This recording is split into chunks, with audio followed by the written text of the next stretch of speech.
Well, there will be some of this sentiment around the league, certainly from fans in Oklahoma City. Paul Pierce with some cheeky words for Kevin Durant as he exits the Thunder on his way to Golden State.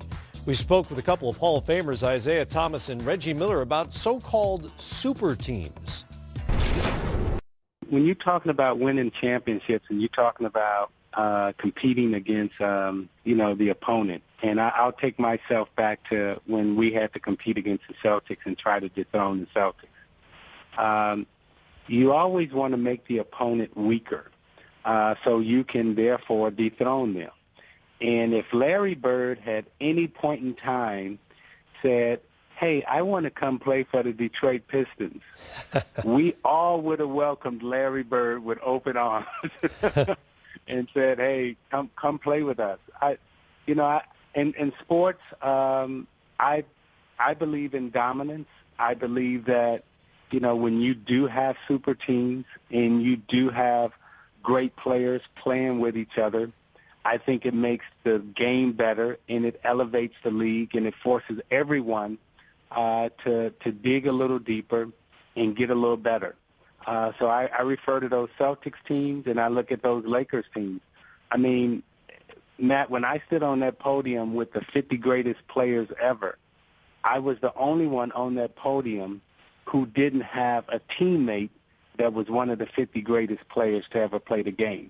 So all these, when we talk about great players moving from team to team to play with each other, that's always been the history of our league. However, that hasn't been the narrative of our league.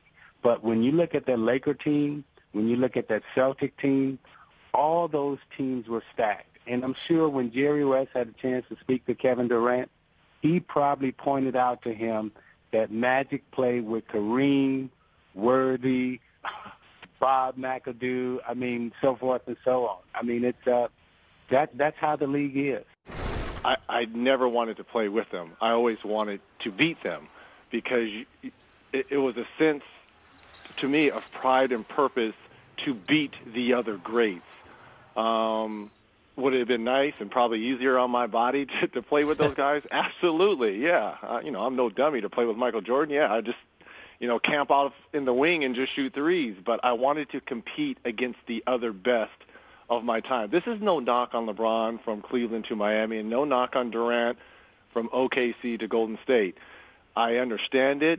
We are judged in our game by championships, and that's what people always bring up about me. I never won a championship. Great playoffs, great career, one city, one team, but at the end of the day, I didn't win championships. And when it's all said and done, if Durant has 2, 3, 4 championships, we're not going to talk about him defecting from OKC to the Warriors. We're just going to focus in on his championships. And he looks around the landscape of the NBA, and he sees LeBron James just got his third.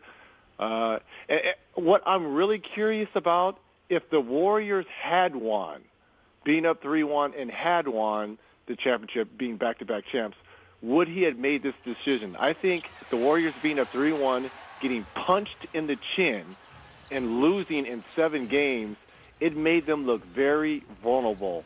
And I think this was the best time and the right time for Durant to join them. I don't think he joins this team if they're back-to-back champions. Here's what Golden State's super team looks like right now, and with months to go before they need to finalize the roster. But it's a pretty good group. 4 All-Stars in the starting lineup, the last 2 MVPs with Curry and Kevin Durant. It's interesting you hear the opinions on these so-called super teams. And Isaiah's point is well taken.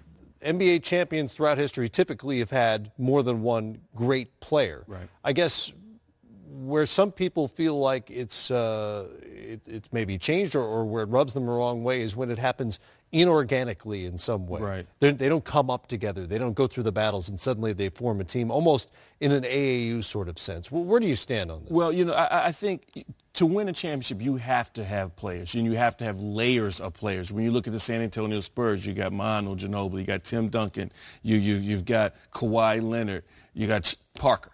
Yeah. That's 4 potential. You can make an argument that they're all-stars. So you need the talent to be there. The problem seems to happen when the player decides that this is where he wants to go. And I'm trying to figure out, why is that a problem? If a GM were to make the move strategically and move the chess pieces and acquire a certain player in a certain way, we say, oh, that's great. The GM is brilliant. Way to go. It's a power shift.